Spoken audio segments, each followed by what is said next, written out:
Hello, and welcome back to Utah Tech Leads Leadership Series. Today, we are joined by Josh Kraft of Utah Clean Energy. How are you doing?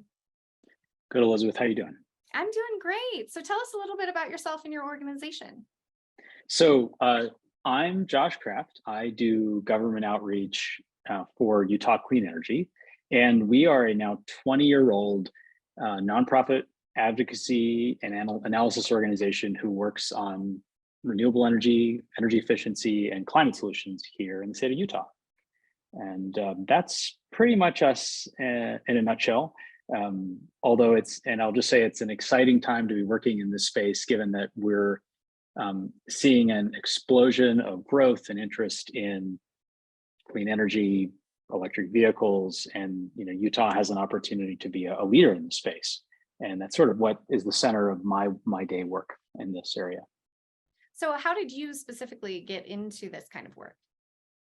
Uh, I think it will surprise no one who's involved in politics that I was a dorky debater long ago, and one of the topics was renewable energy way back in high school. And even though I'm not a technical person, I studied history.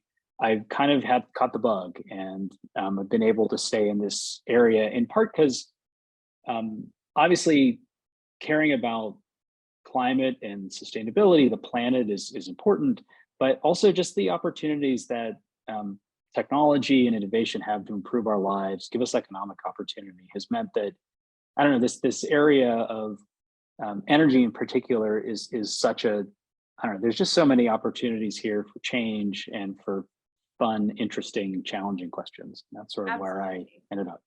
And there's been so much rapid development over the past 30 years. I mean, I think 30 years ago, people would just be floored at where we are right now. It's been a really exciting process. So tell People us a little bit about where you guys are in the community and what you do, how you do it, essentially what the goal is of Utah Clean Energy.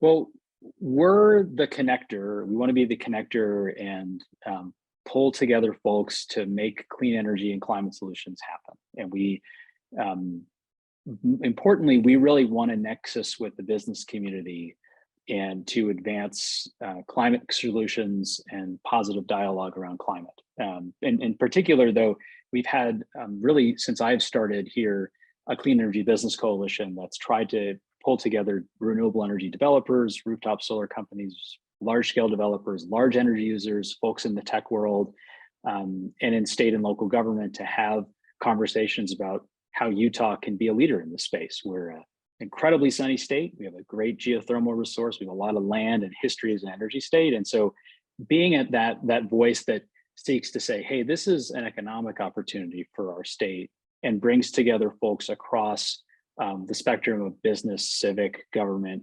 life to put those things in play is really where we seek to position ourselves. And I think for a lot, especially of our tech members, when we talk about things like renewable energy and renewable resources, for us, that's pretty simple. But I would bet anything that there have been some bumps in the road for Utah Clean Energy and you. So what were they and how did you kind of overcome those?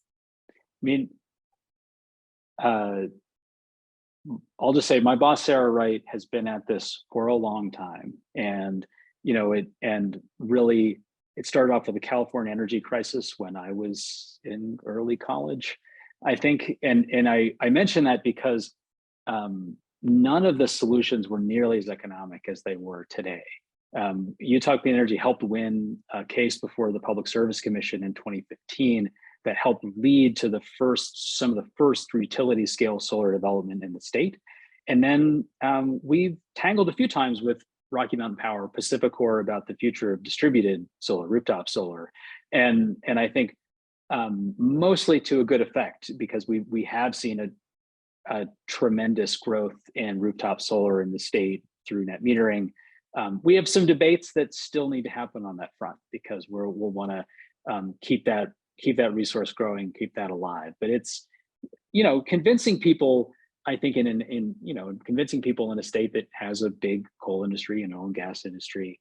Look, we want to make friends wherever we can, but certainly there've been some tough conversations on that front over time. But I think that people are changing. I think they're willing to see Um, you know, obviously, I think air quality is an important motivator for folks, but finding ground also on the economic common ground in the economic opportunity, I think, has really also been a driver where we're going to see a lot more people come on board.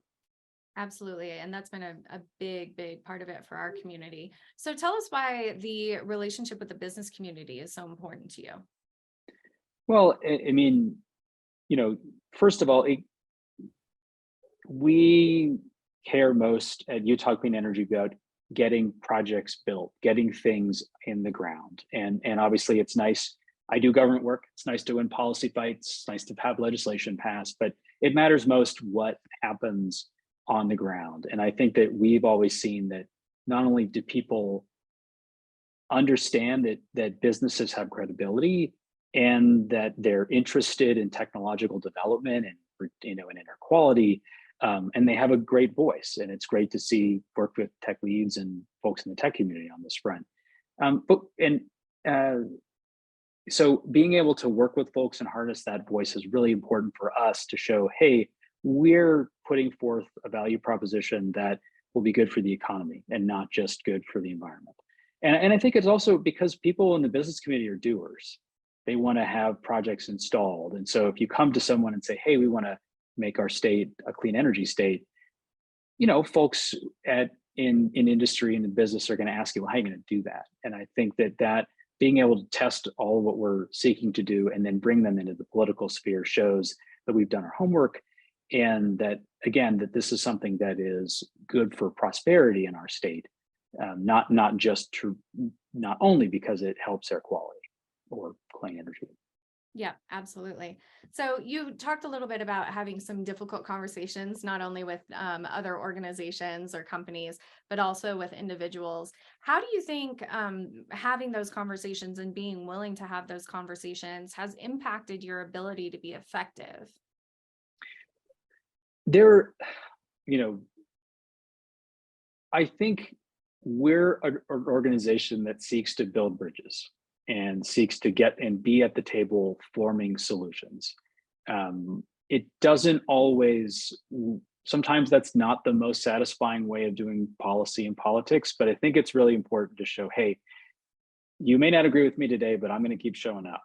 And if I'm willing to keep inviting folks back to the table to have those conversations, whether it's with rural legislators or large industry, I think it shows that you want to be part of the conversation about solutions, and that when you're informing policy or doing things as big as like electric utilities work, that you're going to be there, and people need to reach out to you. And I think that that's been our, calling card of Utah Clean Energy has been try to form relationships that matter over time.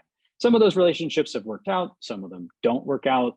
You're never going to have 100% agreement with folks, but I do think it's been our version of kind of the Utah way, to try to partner with folks and find common ground.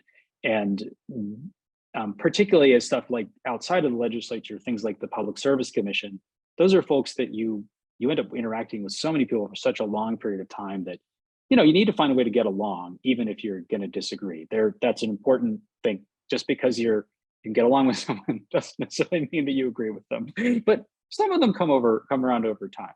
So Absolutely. And you kind of briefly mentioned your CEO, who's been doing this for quite a bit, but she's had a lot of really interesting leadership traits, I think, that I would see as inspirational. Are there things you've learned from her or other experiences in your life that you feel like are really, really important, not just to the work, but to professionalism in general? yeah, I mean, Sarah Wright is she is a leader, and I think making enduring relationships is something that Sarah really prizes and values. And I think it shows that people, I can't tell you how many times they show up with some people I haven't met and they say, oh, Sarah, yeah, I worked with her 10 years ago and she's great. And I think that matters. And she also cares deeply about getting the facts right, analysis, and as well as just being a super hard worker. But I think that's something that we all take in really seriously as staff at UCE, is just like, you can take strong positions, but make sure you've done your homework. And because it's easy to get lost in am I right or am I wrong? But you got to go back and get the facts right. And that's something that Sarah has, I think, embedded and, given to all of us. Absolutely. So that friendship, those friendships that you can develop Friend, and they're maintain. so important. Absolutely. Yeah, we see a lot of that here at UTL and specifically in the tech space is once you build those relationships, like you mentioned, you do not have to agree. You don't have to have the same goals. But once you've built those relationships, it honestly makes a lot of the good that you're doing significantly easier over time for sure. Yeah. So talk to us about the community that you tend to engage with. I know you specifically work a lot in the legislative space and with the Public Service Commission. But what do you guys do to reach out to the entire state of Utah? Yeah. Well, we tend to be a little more wholesale than retail, but I think, we work regularly with our utilities, our state government, and our local governments a lot on, the nuts and bolts of energy efficiency programs, renewable energy programs, and then also the business community, knowing that particularly after we have a really large number of money through tax credits and grants that businesses to take advantage of, just sort of, and some of those are folks within the energy industry who, and then some of them are not. And so and um, certainly we try to partner to reach the public. The one important venture that I'm involved with was the Climate and Clean Air Compact, and that's an initiative to try to really work with leaders around, hey, how can we have positive Utah-based climate conversations, and to bring people together, usually virtually at this point, but really knowing that people listen to leaders and they're the ambassadors in their different communities. We can't possibly reach everybody in the state of Utah, but they do listen to folks, whether that's a business leader, a faith leader, a tech leader, to kind of, again, reach out, extend our reach and hear where the pulse is on clean energy and climate questions across the state. Absolutely. And I've been to a few of your events, and it definitely is a who's who of power makers in the state. That's for sure. Thanks to Brandy, my colleague Brandy Smith. She's awesome. Brandy She is brings also people together. Brandy is also Yeah. fantastic. That's for sure. Well, She'll thank be you. looking out to invite you next time we have you and then everyone here the next time we have our annual party coming up in the fall. Absolutely. And we'll make sure we suck even more people in for sure. So thank you so much for being with us today. We really appreciate your time. Thank you for having me.